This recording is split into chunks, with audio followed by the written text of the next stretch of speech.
एक गांव में दो बहन रहती थी। एक का नाम था प्रिया और दूसरा रिया। प्रिया दिखने में बहुत ही खूबसूरत थी, लेकिन रिया वह दिखने में इतनी खूबसूरत नहीं थी। उसका रंग सांवला था, इसीलिए प्रिया उसे बिल्कुल भी पसंद नहीं करती थी। प्रिया रिया के साथ हर वक्त गुस्से में बात करती थी। एक दिन वह दोनों एक शॉपिंग मॉल में गए। वहाँ कुछ औरत दोनों को देखकर बहुत हंसने लगी और कहने लगी, देखो वह दोनों शायद बहनें होगी। एक दिखने में इतनी खूबसूरत है और दूसरा दिखने में उतनी ही काला और बदसूरत। ये कैसे बहनें हैं? ये कहकर वह दोनों हंसने लगे।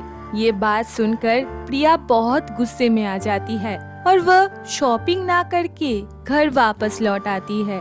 इतनी जल्दी उसे वापस आता देख उसकी माँ ने उससे पूछा, क्या हुआ प्रिया और रिया, तुम दोनों तो शॉपिंग करने गए थे, इतनी जल्दी कैसे वापस आ गए? माँ, मैं तुम्हारी इस काली चुड़ैल दिखने वाली लड़की के साथ कहीं नहीं जाऊंगी। आज मैं इसके साथ शॉपिंग मॉल में गई और वहाँ सब लोग हमें देखकर हंस रहे थे। मुझे इसके साथ निकलने में बिल्कुल अच्छा नहीं लगता है। मैं इसके साथ कहीं नहीं जाऊंगी। तुम ऐसे क्यों बोल रही हो प्रिया? वह तो सब मुझे देखकर हंस रहे थे ना। उनकी बात से मुझे बुरा लगना चाहिए। तुम मेरे ऊपर क्यों गुस्सा निकल रही हो? तुम काली हो, इसीलिए सब तुम पर हंस रहे थे। इसमें मेरी क्या गलती है? मैं तो दिखने में खूबसूरत हूँ ना। तुम्हारी वजह से मुझे क्यों सुनना पड़ेगा? तुम मेरे साथ कहीं नहीं जाओगी। ऐसे ही समय बीतता रहा। एक दिन शाम को वह तीनों मिलकर एक पार्टी में गए। पार्टी में भी सभी लोग रिया की काली रंग को लेकर उसे बहुत नीचा दिखा रहा था। कुछ लड़की प्रिया और रिया की माँ से कहती है, तीखी आंटी, हमें इस लड़की की वजह से इस पार्टी में रहने में बहुत ही मुश्किलें हो रही है। इसको देखकर हमें बहुत घिन आ रही है। कृपया करके आप आपकी बेटी को यहाँ से चले जाने को कहे। ये बात सुनकर रिया वहाँ से चली जाती है। मैं काली हूँ, इसमें मेरी क्या गलती है? मुझे भगवान ने ऐसे ही बनाया है। सब मेरे साथ ऐसा क्यों कहते हैं? ये कहकर रिया रोने लगी। तभी रिया अचानक देखती है कि एक पेड़ पर एक पक्षी किसी डाली से लिपट गए और वह जोर जोर से चिल्ला रही थी।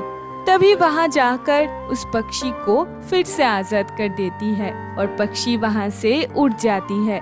रिया उसके पीछे पीछे जाते जाते एक घने जंगल में पहुँच गया। रिया वहाँ जाकर देखते हैं, वहाँ 3 जादुई नदी बह रही थी। एक में से सोने की, एक में से चांदनी की और एक में से हीरे की नेल पॉलिश बह रही थी। तभी वहाँ एक परी आती है। तो कुछ देर पहले जिस पक्षी को बचाया था वह मैं ही हूँ। तुम सच में बहुत ही अच्छे हो। तुम्हारी वजह से मैं आज जिंदा हूँ। इन तीनों नदी में से तुम्हारी पसंद की किसी नदी से एक नेल पॉलिश तुम उठा सकती हो। अगर तुम सोने की नदी से नेल पॉलिश उठाई तो तुम्हारे पास बहुत सारे पैसे आ जाएगा। अगर तुम चांदी की नदी से नेल पॉलिश उठाई तो तुम दिखने में बहुत खूबसूरत हो जाओगी। और अगर तुम हीरे की नदी से नेल पॉलिश उठाई तो तुम बहुत सारे गरीब इंसानों की मदद कर सकते हो, उनकी सेवा भी कर सकते हो। मुझे पैसे और खूबसूरती की कोई जरूरत नहीं है। मैं काली हूँ, इसीलिए मैं उन लोगों की परेशानी समझती हूँ। मुझे उस हीरे वाली नदी की ही नेल पॉलिश चाहिए। तब रिया हीरे की नदी से एक हीरे की जादुई नेल पॉलिश लेती है और वह उसे अपने हाथों पर लगाती है।